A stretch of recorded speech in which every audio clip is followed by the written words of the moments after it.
బండెనక బండి గట్టి 17 బండ్లు గట్టి కేసీఆర్ రజతోత్సవ సభకు తరలిపోదామా అంటూ సూర్యాపేట నుంచి 17 మంది రైతులు ఎడ్ల బండ్లు కట్టుకొని ఈ విధంగా ఒక జాతరకు వచ్చినట్లుగా బీఆర్ఎస్ రజతోత్సవ సభకు వచ్చారు. ప్రస్తుతము ఎలకతుర్తి మండలంలోని చింతపల్లి గ్రామం వద్ద జరుగుతున్నటువంటి రజతోత్సవ సభ ప్రాంగణం వద్దకు చేరుకున్నారు. ఒకసారి మనం వీళ్ళ కోసం ప్రత్యేకంగా ఆ పార్కింగ్ చేయడానికి కూడా ఏర్పాటు చేసిన పరిస్థితిని ఒకసారి మనం చూస్తున్నాము.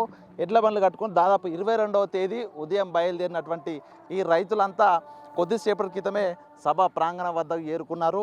వాళ్ళంతా కూడా కేసీఆర్కు సంఘీభావంగా ఒక రైతు బాంధవుడిగా పేరున్న కేసీఆర్కు సభకు హాజరై కేసీఆర్తో మాట్లాడడానికి, కేసీఆర్ చెప్పిన మాటలు వినడానికి ఎంతో ఉత్సాహంతో కూడా ఈ 6 రోజుల పాటు ప్రయాణం చేసి సభ వేదిక వద్ద చేరుకున్నా. అసలు రైతులతో మాట్లాడదాం. ఏంటి, ఎప్పుడు బయలుదేరారు, అసలు ఎందుకు ఎడ్ల బండితో రావాలని ఎందుకు అనిపించింది? 22వ తారీఖు బయలుదేరాం సార్. సూర్యాపేట నుంచి ఎమ్మెల్యే గారు జగదీశ్వర్ రెడ్డి గారి నాయకత్వంలో మేము వచ్చాము. ఈ కేసీఆర్ మీద ఉన్న అభిమానంతో మేము స్వచ్ఛందంగా బండ్లు కట్టుకుని వచ్చాము. మేము తెలంగాణ పార్టీ పుట్టినప్పుడు కాకతీయ యూనివర్సిటీలో నేను పీజీ చేస్తున్నాం. అప్పటి నుంచి తెలంగాణ ఉద్యమం కోసం చేశాం. ఈ తెలంగాణ 2014లో వచ్చిన తర్వాత నేను లెక్చరర్గా చేశాను, డిగ్రీ కాలేజ్ లెక్చరర్గా చేశాను. ఇవి వచ్చిన తర్వాత ఇచ్చే 10,000 సరిపోవట్లేదు. ఈ కాళేశ్వరం కట్టిన తర్వాత మాకు ఒక 10 ఎకరాల పొలం ఉంది, శశిశ్యామలంగా ఉంది. ఆడ ప్రైవేట్లో చేసేది వచ్చి వ్యవసాయం చేసుకుంటూ స్వచ్ఛందంగా ఉన్నాం. ఉంటే ఇప్పుడు ఈ కాంగ్రెస్ ప్రభుత్వం వచ్చిన తర్వాత మొత్తం ఎండిపోయింది. కాళేశ్వరం నీళ్ళు ఈ సంవత్సరం రావట్లేదు అసలు మొత్తం. అదే కేసీఆర్ని కలుద్దామనే స్వచ్ఛందంగా మేము అక్కడి నుంచి సూర్యాపేట నుంచి 6 రోజుల కింద బయలుదేరి ఈరోజు వచ్చాము. ఈరోజు సభలో కలుద్దామని ప్రయత్నం చేస్తున్నాం. ఓకే, మీరు ఎట్లా అనిపించింది? 6 రోజులు ఎడ్ల బండ్లో ప్రయాణం చేశారు కదా, ఇబ్బంది పడ్డరా ఈ ఎండలకు? అవి అసలు వీటికి మేత ఇదంతా ఎట్లా అడ్జస్ట్ చేసుకున్నారు సారు? ఎట్లా అయిందంటే అది ఏమవుతుందంటే మాకు నీళ్ళు లేక కొంత ఒక 10 ఎకరాల పొలం కౌలుకు చేసిన, ఆ కౌలుకు చేసినా కూడా నాకు సుఖం దక్కకుండా ఎకరం కూడా బారలేదు. ఇన్నాళ్ళు ఏమైంది, పండుకున్నాం, ఇంటికాడ పండుకుంటే 3 రోజులకు పోయినా వెళ్ళింది.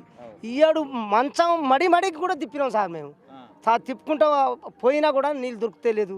అసలు సమస్య ఏంది సార్ని అడుగుదామని పోతున్నాం. మేము మా సమస్య, మా బాధలు చెప్పుదామని పోతున్నాం.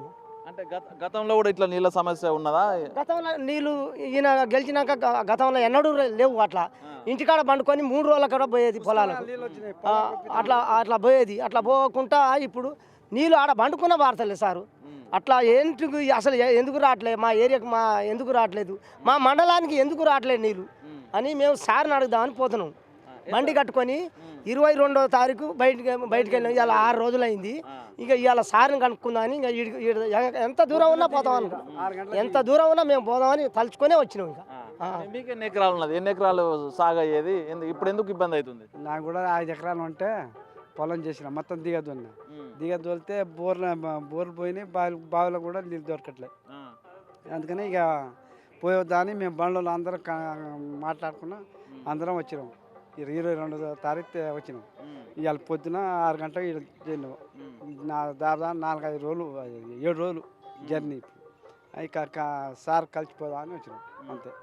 ఇది ఒక్కొక్క రైతులు అయితే గతంలో రైతు బాంధవుడు ఉన్న కేసీఆర్, అదేవిధంగా తను కాళేశ్వరం వల్ల నీళ్ళు వచ్చాయి, తమ పంటలు పండాయి, ప్రస్తుతం ఆ పరిస్థితులు లేవు, కేసీఆర్ని కలిసి తమ గోడు చెప్పుకుందాం అనేటువంటి ఒక ఆలోచనతోని రైతులందరూ ఎడ్ల బండ్లతో ఇక్కడికి వచ్చిన పరిస్థితే కనిపిస్తూ ఉంది. మొత్తానికి ఒక జాతరకు వచ్చినట్లుగా ఆ కేసీఆర్ సభకైతే వచ్చారు. మొత్తానికి తమ బాధలు చెప్పుకుందాం కేసీఆర్కి అనేటువంటి ఉద్దేశంతోనే ఆ ఎడ్ల బండ్ల ద్వారా ఈ దాదాపు 6 రోజుల ప్రయాణం చేసి వీడికి అయితే రావడం జరిగింది. మొత్తానికి మనం చూడొచ్చు ఆ గులాబీ రంగుతో సూర్యాపేట సంబంధించినటువంటి రైతులంతా కూడా అక్కడ ఎమ్మెల్యే జగదీష్ రెడ్డి ప్రోత్సాహంతో ఇక్కడికి వచ్చినట్టు తెలుస్తుంది. అసలు ఏంటి, ఎందుకు ఎడ్ల బండ్ల ద్వారా వచ్చింది? కేసీఆర్ వినడానికి వచ్చారా చెప్పింది, కేసీఆర్ కవడానికి వచ్చారా? ఏంటి మీకు ఇబ్బంది ఏంటి? మాకు మా మండలానికి, మా సూర్యాపేట జిల్లాకు నీళ్ళు రావట్లేదు సారు. ఆ నీళ్ళు రావట్లేదు, కరెంటు ఇవ్వట్లేదు, మా ఎడ్లకు మేత లేదు, నీళ్లు లేవు. ఇక ఇది కలిసి దీని కాబట్టి కేసీఆర్ గారి సభకు మేము వస్తున్నామండి. కేసీఆర్ సభ గారికి ఎడ్ల బండి కట్టుకొని ఇక్కడ దాకా వచ్చినాం. ఇట్లా ఏంటి మరి, ఎందుకు ఇబ్బంది అవుతుందా వ్యవసాయానికి? అసలు ఏంటి, కేసీఆర్ని కలుద్దాం అనుకుంటున్నారా? ఏం చెప్పదలుచుకున్నారు ఆయనకి? 6 ఎకరాల పొలం పెట్టిన సార్, 6 ఎకరాలు ఎండిపోయింది, ఎడ్లకు మేత లేదు ఇప్పుడు. అందుకనే ఇక్కడ మన కేసీఆర్ గారు సభ పెడుతుండు. కేసీఆర్ గారికి సభ కాడికి మేము ఎడ్ల బండి కట్టుకొని మేము ఇక్కడికి వచ్చినాం. 6 రోజులు ప్రయాణం చేశారు కదా, ఇబ్బంది అనిపించలేదా? ఇబ్బంది సార్, కాళ్ళు కూడా చూడు ఎంత తెల్ల వాసినాయి. ఇట్లా మా బాధలు. ఇంత ఇబ్బంది పడుకుంటూ వచ్చారు కదా, ఎందుకు ఓన్లీ కేసీఆర్ కోసమేనా? కేసీఆర్ కొరకే మాకు ఆయన 9 సంవత్సరాలున్నర ఖచ్చితంగా మాకు నీళ్ళు ఇచ్చిండు, నిధులు ఇచ్చిండు, కరెంట్ ఇచ్చిండు, అన్నీ మంచిగా మాకు నడిచినాయి. కాబట్టి కేసీఆర్ని కలవాలని మేము వచ్చినాం. కేసీఆర్ గారిని కలవాలని మేము ఇక్కడికి వచ్చినాం.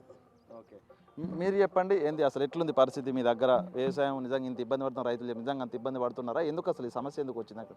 ఈ కాలువ ఇస్తూ అంటే మేము ఖచ్చితంగా నమ్మి ఒక నిజంగా నీళ్ళు వస్తాయని చెప్పి ఎప్పుడు వచ్చినా కేసీఆర్ ఉన్నప్పుడు నీళ్ళు ఎట్లా ఇచ్చినాం అట్లే వస్తాయో అని చెప్పి యాసంగి పంటలకు నీళ్ళు వస్తాయేమో అనుకున్నామండి. పంట వేసినాం, 4 ఎకరాలు మేమే వేసినాం. వేసిన తర్వాత కరెక్ట్ ఒక నెల తర్వాత బోర్లు తగ్గినాయి. బోర్లు తగ్గిన తర్వాత ఇక నీళ్ళు వస్తాయని చెప్పి మేము మా కాలువ ఎక్కడ మెయిన్ కాలువ ఎక్కడి వరకు ఉందో అక్కడ పోయి వచ్చాం. ఆ నీళ్ళు ఎందుకు రావట్లేదు అని చెప్పి ఆల్రెడీ వస్తున్నాయి అని చెప్తారు, కానీ మాకు అసలు నీళ్ళు రావట్లేదు. 2 నెలలు కష్టపడ్డా కానీ సరే ఒక 20 గుంటలు కూడా మాకు పంట ఇది కాలేదండి లాస్ట్ వచ్చేసరికి. అందుకని మా బాధలు చెప్పుకుందాం. కనీసానికి పొలాలు పోయినాయి, ప్లస్ మాకు తాగడానికి నీళ్ళు కూడా ఇలా లేకుండా ఇప్పుడు యాసంగి ఎండాకాలం ఇప్పుడు నీళ్ళు కూడా లేకుండా ఉన్నాయని చెప్పేసి కేసీఆర్ చెప్దామని చెప్పేసి ఇక్కడికి వచ్చామండి. ప్లస్ ఇప్పుడు ఇంకోటి ఏంటంటే ఇప్పుడు అంతకుముందు ఏమో 10 సంవత్సరాలు ఉన్నప్పుడేమో అసలు నీళ్ళు పుష్కలంగా వచ్చినాయి, అసలు ఇప్పుడు ఎందుకు రావట్లేదని చెప్పేసి ఒకసారి తెలుసుకుందామని చెప్పేసి మా కేసీఆర్ని తెలుసుకుందామని చెప్పేసి వస్తున్నాండి. ఇది మొత్తానికి సూర్యాపేటకు సంబంధించినటువంటి రైతులు 17 మంది రైతులు తాము ఎంతో ఇబ్బందులు పడుతున్నాము, పొలాలు సాగు కాక నీళ్లు సాగుకు తాగుకు నీళ్లు లేక ఇబ్బందులు పడుతున్నాం, కేసీఆర్ పిలుపుతో అసలు తన దృష్టికే తమ సమస్యను తీసుకొస్తామనేటువంటి ఉద్దేశంతో రైతులంతా 22వ తేదీ ఉదయం బయలుదేరి ఎడ్ల బండ్లతోని ఈ రోజున సభ వేదిక వద్దకు చేరుకున్నారు. మొత్తానికి ఈరోజు కేసీఆర్ను కలిసి తమ గోడు చెప్పుకుంటామంటూ కూడా రైతన్నులు ఎదురు చూస్తున్న పరిస్థితి.